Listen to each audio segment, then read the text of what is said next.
Здравствуйте! В эфире телеканала программа «Актуальное интервью», в студии Кристина Якупова. По региональной программе капитального ремонта в этом году в Якутии отремонтируют 180 многоквартирных домов на сумму 1 миллиард 400 миллионов рублей. Как реализуется программа, какие наиболее частые вопросы поступают в фонд капремонта республики от граждан, мы узнаем у гостя студии Владимира Ионина, генерального директора фонда капитального ремонта республики. Владимир Владимирович, здравствуйте. Здравствуйте, Кристина. Региональная программа капремонта действует с 2014 года. Сколько домов удалось отремонтировать за 8 лет и на какую сумму? Вот такой сложный вопрос. Региональная программа действительно стартовала в 2014 году по всей стране. В каждом регионе она сложилась со спецификой на субъективность, на свою субъектовость. Вот. В 2016 году была маленько скорректирована программа, тогда и критерии были другие, и подходы. Могу сказать, что с 2019 года мы отремонтировали 137 домов многоквартирных. В 2020 год мы финишировали 200 домов. В 2021 год мы отремонтировали 181 дом, 352 конструктивных элемента на общую сумму 878 миллионов рублей. Ну, такой достаточно большой объем работы, учитывая нашу огромную территориальность. А какие инновации ввели в программу в этом году? В этом году мы пошли за новыми технологиями применения утепления фасадов. Мы стали утеплять торцы домов многоквартирных из крупнопанельного строительства, которые, если фасадную часть утепляем с помощью традиционной разделки межпанельных швов, заделки, покраски, то торцы стали дополнительно утеплять, чтобы граждане, проживающие в крайних квартирах, имели тоже достаточно комфортное проживание. Для примера могу сказать, что в городе Якутске мы отремонтировали дом Ярославского, 7. Очень красиво получилось по фасадной части. В кровельных материалах тоже пытаемся вводить новшества. Сейчас рассматриваем продукцию, которую изготавливают здесь, в Сибири, у нас недалеко. Делает ее предприятие по изготовлению шифера. Однако у них есть еще дополнительные фиброцементные листы, ассортимент такой продукции. При использовании фиброцементных плит уходит такое понятие, как мокрые работы. Не нужно заниматься бетонированием на крыше, что заметно ускоряет время производства работ. А как-нибудь санкции сказались на реализации программы? Ну, напрямую санкции нас отразились только, пожалуй, в одном единственном случае — удорожании материалов. Но это случилось по всей стране, и мы здесь не исключение. Сами строительные материалы заметно подорожали в 2022 году. Однако правительство и России, и республики принимает достаточно большой комплекс мер для нивелирования этого. Оказываем большую существенную поддержку нашим предприятиям, которые занимаются строительно-монтажными работами. Стараемся авансировать заблаговременно, чтобы подрядчики вовремя смогли приобрести необходимые материалы. Владимир Владимирович, а как определяется очередность проведения капремонта и где можно узнать о сроках проведения ремонта в своем доме? Ну, давайте тогда от обратного. Прежде всего узнать можно, посмотреть на нашем сайте фонд КР-14, зайти на наш сайт, там есть окно, можно набрать адрес дома и увидеть очередность.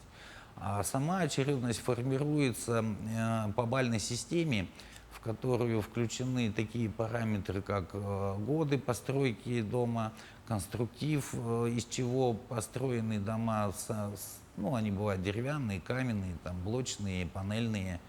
Вот. Последние годы ремонта, какой проводился на доме, процент собираемости, как собственники формируют сами собственный фонд. Есть еще ряд параметров, которые определяют очередность. Ну, ни для кого не секрет, что изношенность нашего жилого фонда в республике достаточно высокая. Не беру во внимание новостройки. Строим мы тоже достаточно много. И по программе расселения и ветхого из аварийного жилья по республике прямо строительный бум наблюдается. И даже в достаточно отдаленных северных наших населенных пунктах также идут новостройки. Из недавнего был в Зырянке, где очень много построили по программе расселения из ветхого аварийного жилья. Еще сейчас закладывают 2 дома. И фонд капремонта произвел достаточно большое количество работ. Прямо поселок преображается на глазах. А аварийное жилье входит в программу фонда капитального ремонта?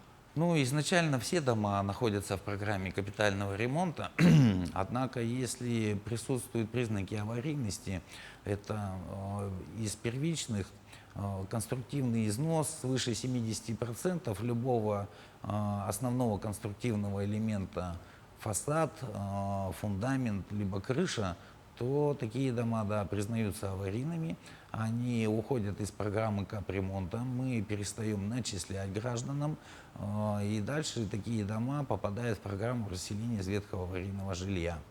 В принципе, те начисления, которые собственники ранее оплатили, граждане должны принять решение о направлении этих средств на цели реконструкции либо на цели сноса.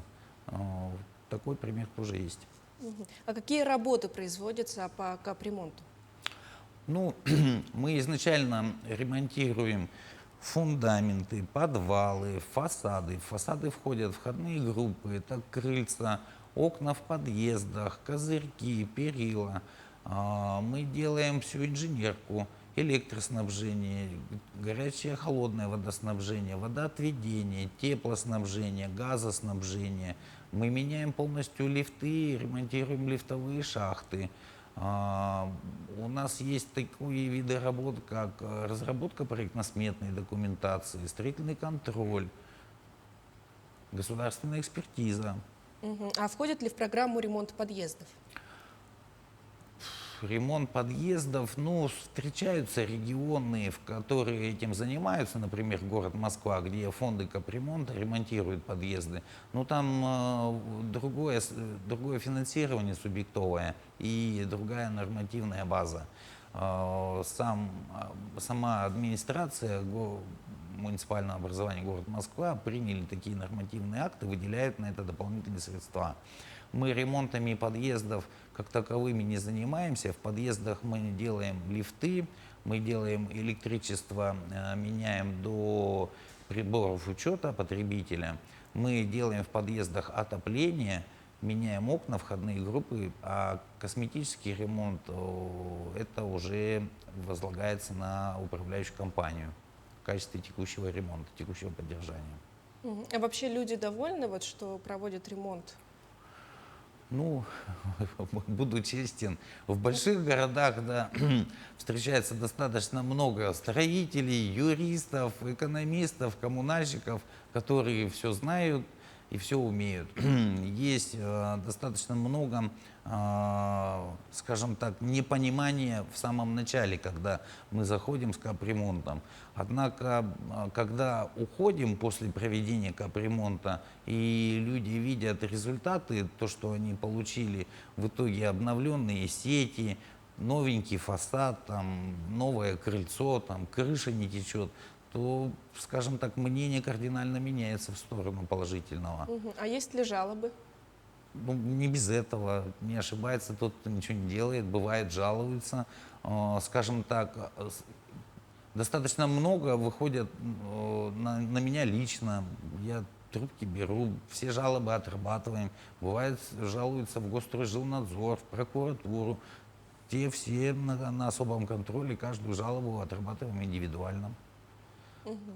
И самое главное, вот как рассчитывается тариф на капремонт, насколько он вырос с июля этого года?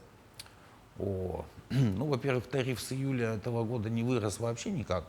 И тарифы у нас, принимается решение на следующий год, и происходит это в конце календарного года. Как правило, это случается в ноябре, чтобы те, кто бюджетополучатели, смогли спланировать свой финансовый год следующий с учетом нововведений. У нас последние тарифы принимались в ноябре 2021 года. У нас было небольшое увеличение, 10%. Складывается, прежде всего, тариф отталкивается, есть такой термин экономически обоснованный тариф. Экономически обоснованный тариф с учетом нашей географии варьируется от 43 рублей на квадратный метр до 230 рублей на квадратный метр. При этом, что минимальный размер взноса в деревянных домах составляет 7 рублей 10 копеек, в каменных домах без лифтов 10 рублей, а в каменных домах с лифтами 13,3 рубля. А экономически обоснованный в том же городе Якутске 46 рублей. И вот эта вот разница недостающая, оно как раз республика выплачивает в качестве субсидии непосредственно на проведение капитального ремонта того либо иного дома. А теперь коротко можете ответить на ряд вопросов. Учитывается ли при расчете тарифа площадь балконов, лоджий и террас? Ну, вообще площадь балконов, нет, давайте так, площадь помещения учитывается из всех полезных помещений, когда складывают там полезные комнаты, кухни, ванны, туалеты, коридоры и так далее. Балконы, лоджии, террасы не входят в общую полезную площадь. При этом мы ремонтируем. А если в квартире произошла перепланировка и площадь уменьшилась, изменится ли тариф? Нет, тариф он изначально остается на том же самом месте, изменяется квадратура, на которую накладывается минимальный размер взноса. Но мы данные берем из Росреестра. Если собственники сделали перепланировку и по каким-то причинам квадратных метров стало больше, либо стало меньше, они сами заявляют в Регпалату о своих изменениях своего имущества. А мы уже данные берем оттуда. А на какой срок новостройки освобождаются от взносов? Вообще есть 5-летние каникулы, потому что мотивация такая, что подрядчики, которые строители, также имеют 5-летнюю гарантию на свои работы. Но есть разные мнения на этот счет. Многие эксперты считают, что с момента пуска дома в эксплуатацию у него уже износ начался. И поэтому правильнее начислять с самого начала, как только случился акт ввода в эксплуатацию, то бишь уже износ у дома пошел. Это тема для отдельной дискуссии, она тоже интересная. Но пока 5-летние каникулы у новостроек есть.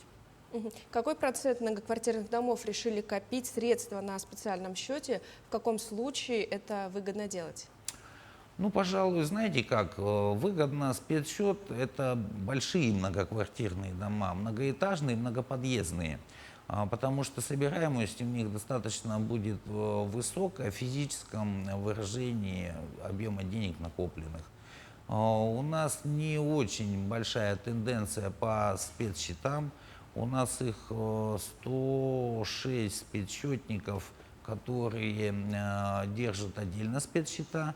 Это примерно 3% от всех домов. 3300 домов аккумулируют средства у нас на счете фонда капремонта. И есть еще несколько домов в поселке Депутатские, которые ушли на спецсчет, однако свой спецсчет держат у нас в фонде капремонта. Благодаря этому мы отремонтировали Депутатские за 2 года большую часть домов. Владимир Владимирович, желаем вам успехов в работе. Спасибо, что ответили на наши вопросы. Спасибо за вопросы, спасибо за внимание. Всего доброго. А я напомню, мы сегодня поговорили о реализации программы Фонда капитального ремонта Республики. Оставайтесь на нашем телеканале.